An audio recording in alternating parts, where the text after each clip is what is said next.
Good morning and welcome to Coffee Talk. From a hotel in Atlanta, I actually slept in. I woke up and it was like 8:15 Atlanta time, which is 7:15 Birmingham time, and I was like, oh, I slept past 6:30. It was glorious. The coffee is not good, but it is what it is. There's no Keurig in my hotel room. I'm going to have to put something in my contract that says, like, we'll travel with Keurig. Okay, so I wanted to talk about depression.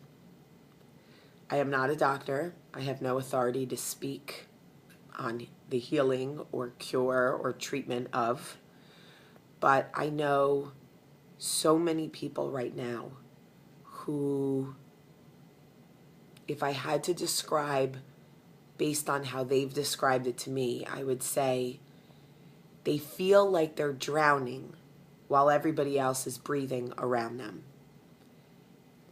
That is terrifying to me. It is terrifying to me that anybody is going through this life feeling like they're drowning.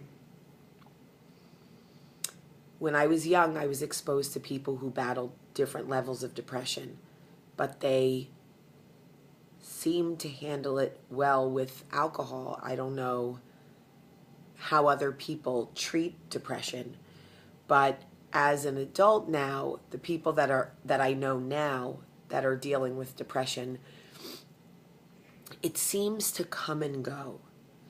And while I've never battled clinical depression, I have had experiences in my life where I did not believe the light would come again. I know we've talked about this. Obviously, when my father died, I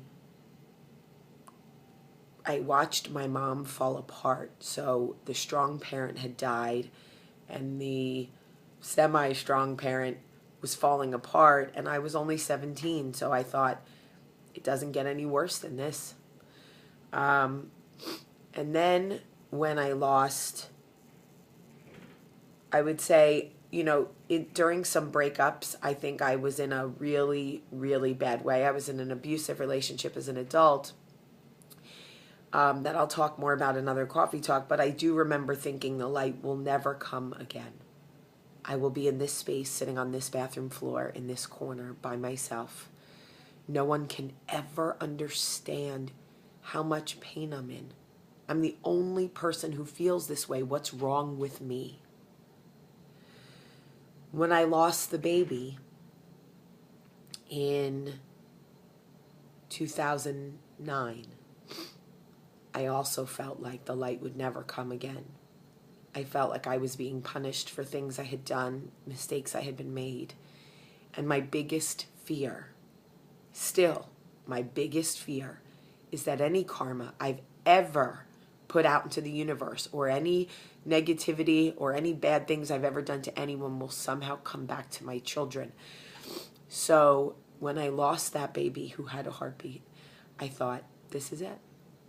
This is where I will start to begin. I will be punished, and the pain will be so great that I will feel like an elephant is sitting on my chest, in the dark, alone. I'll see the lights, I'll see people eating, I'll hear them talking, but food will never taste the same. Conversation will never be engaging. I'll never want to participate in my life ever again. There are people right now, coffee talkers right now, who feel alone in their depression. It goes past sadness. For those of us who have never dealt with clinical depression, it is something we can't necessarily understand, but it is real. It is as real as any physical disease we could battle. The hard part is that when we ask somebody with depression how they're doing, they say they're fine, but really their brain is screaming, everything hurts. I feel like I'm dying. I'm all alone. I'm terrified. No one will ever love me. I'm not good enough. I can't get out of bed. But yet they say they're fine. My hope is with this coffee talk that our eyes can be open to people who may be suffering in silence, that we can start a dialogue of how to talk about depression, how to help people, especially during the holidays when every single person, every radio station, every TV station is screaming, joy to the world, joyful, joyful, be joyful. And there are people who are trying so hard, but they can't find the joy. So my hope is with this coffee talk, can we start the dialogue? For those of you who may be dealing with depression, can you tell us how you're really feeling? Is there any way that people can help you? For those of us who may have helped people with depression, what have you done? How can other people extend themselves? Because I need to learn. If I'm going to be the voice, the person getting the conversation going, I need to learn how to talk about it. So I'm asking for your help, because there are people that we love very much here that are suffering, and I don't want them to suffer in silence. You need to know that I am here doing the best I can, learning so that I can talk to you and I can help you. I do love you.